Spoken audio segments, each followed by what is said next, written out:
श्रीमद् भागवत महापुराण में होता है, शब्दानाम अनेक अर्थ। सामान्य भाषा में लेकर चलो तो सामान्य आपको किस्सा कहानी मिलेगा, और आध्यात्मिक दृष्टि से लेकर के चलो, इससे बढ़कर के अद्वितीय ग्रंथ आपको कहीं प्राप्त होने वाला नहीं है। विशुद्ध समाधि भाषा में चर्चा चल रही राजा परीक्षित सुखदेव स्वामी का। सुखदेव स्वामी जैसे व्यक्ति बैठे मंगलाचरण करने ही भूल गए हैं। प्रसंग चल रहा है कि नहीं? निरंतर का संवाद चलना प्रारंभ हुआ। सबसे पहले दिन के मन को सारे संसार से दूर कराने के लिए, ये चिंता से मुक्त करने के लिए इनका जीवन सिर्फ 7 दिन का है। बोले राजा परीक्षित तुम्हारे पास तो 7 दिन का जीवन है। अरे तुम्हें मालूम होना चाहिए, राजा हुआ था राजा खटवांग। खटवांगो नाम राजर्षि यद्य त्वाम हायुण। एक मुहूर्त का जीवन मिला उसे। राज दरबार लगा हुआ महाराज खटवांग का पहुंच गए देवर्षि नारद। नारद जी को देखते ही महात्मा खटवांग आगे बढ़ा, निकाला जन्म कुंडली। महाराज दिखाओ, बताओ तो। और जैसे जन्म कुंडली हाथ में आया सिन्हा जी, नारद जी उठाया और कूड़ेदान में डाल दिया।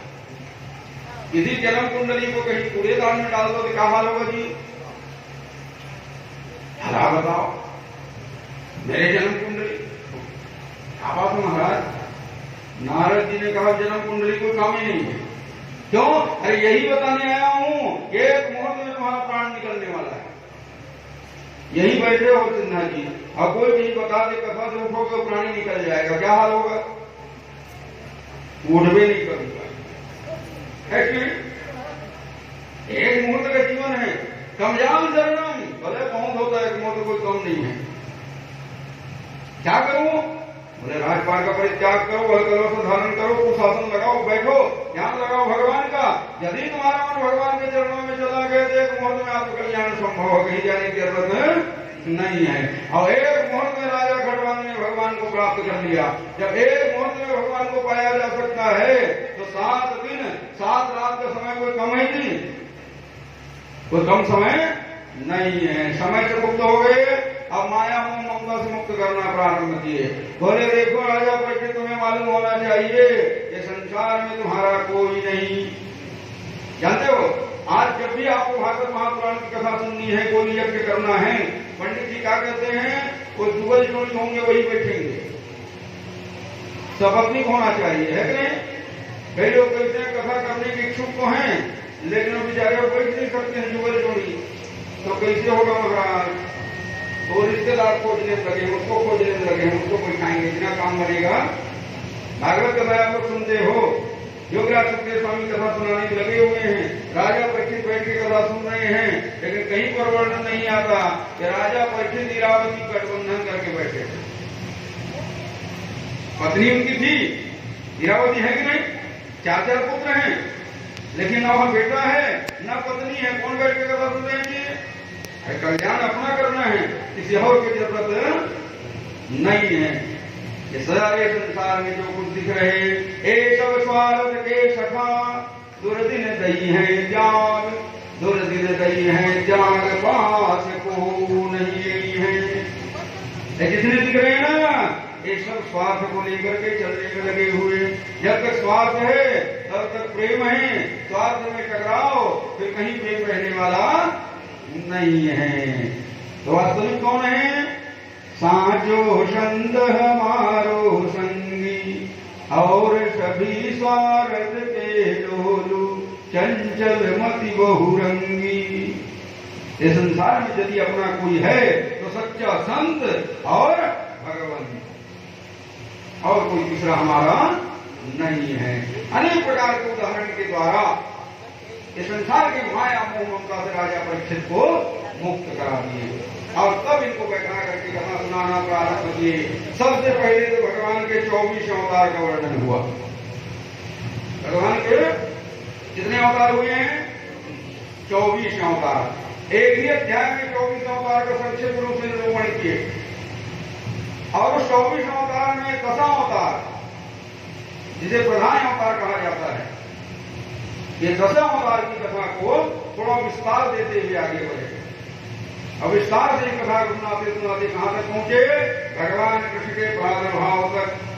जहां भगवान कृष्ण की लीला शुरू हुई तो सुखदेव स्वामी भी आगे बढ़ना भूल गए। और कृष्ण लीला सुनाते सुनाते श्रीमद् भागवत महापुराण को संपुटित कर दिया गया। इतनी भागवत की कथा है कि नहीं, और जो कथा मिलने वाली नहीं है।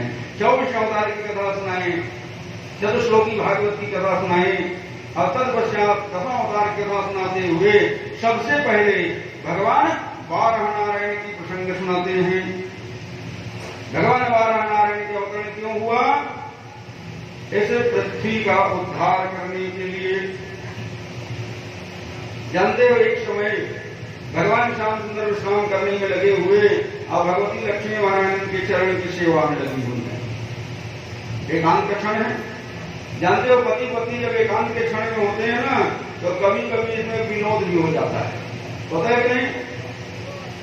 लक्ष्मी महारानी चरण सेवा करते करते आज पूजा की सेवा शुरू कर दी। तो चरणे दबा दूं, तो पूजा भी दबा दूं। अब पूजा दबाते दबाते थोड़ा नजदीक पहुंच गई, और नजदीक जब पहुंच गई तब लक्ष्मी महारानी का प्रभु मैं जब देती हूँ आप ऐसे पड़े रहते हो, है कि नहीं? जानते हो, ये संसार में भगवान विष्णु से बढ़ के आलसी देवता और कोई मिलने वाला, और सबको देखो खड़े रहेंगे, लेकिन भगवान नारायण हमेशा सोए हैं, आंख बंद, और लक्ष्मी हुए चरण दबा रही। लक्ष्मी चरण दबाते दबाते भुजा दबाने लगी। अब भुजा दबाते दबाते बोली, प्रभु जो इतने आपके भुजा की मैं सेवा करती हूँ, इसमें कुछ ताकत वाकत है कि नहीं है? आप पति पत्नी विरोध हो जाते थे। भगवान नारायण ने कहा, देवी क्या तुम मेरा ताकत देखना चाहती हो? बोले बिल्कुल प्रभु। तो बोलो मैं किससे करूं? जोड़ी बताओ। तो भाई ताकत ऐसे निकाल के दिखाने की तो नहीं है कि देखो कितना ताकत है। ताकत दिखाने के लिए क्या करना पड़ेगा? युद्ध करना पड़ेगा। युद्ध करने के लिए कौन चाहिए? मुकाबले का योद्धा चाहिए। तो बताओ मेरा मुकाबला कौन करेगा? अब तो लक्ष्मी चक्कर खा गई। भगवान का मुकाबला कौन कर सकते हैं? भैगुटी मरोड़ उलट तुम सृष्टि, नेत्र को तिरछा करने दे रही है, संसार के तहस नहस होने दे रही, कौन सामना करेंगे? बोले प्रभु क्षमा कर दो।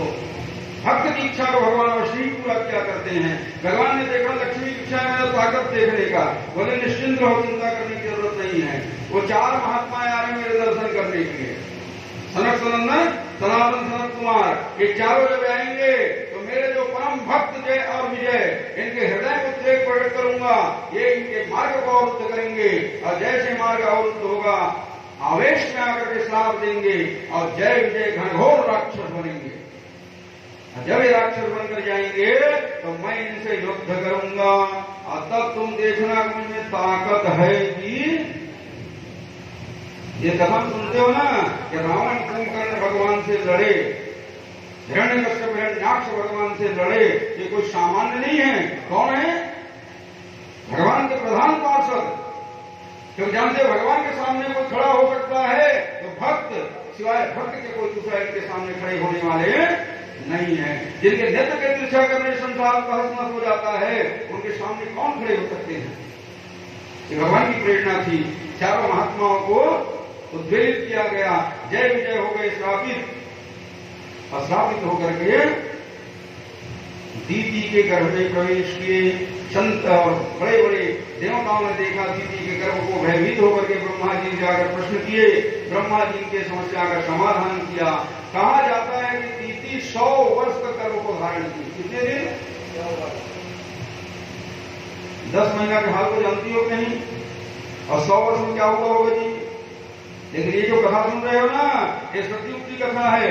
जानते हो सतयुग में नारियां होती थी पतिव्रता, और पतिव्रता नारियों के कहा गया कि सूर्य चंद्रमा के उदय अस्त को रोकने की क्षमता रखती थी। तो 100 वर्ष गर्भ धारण करने कोई आश्चर्य की बात नहीं है। 100 वर्ष के बाद जब उनका गर्भ प्रसव हुआ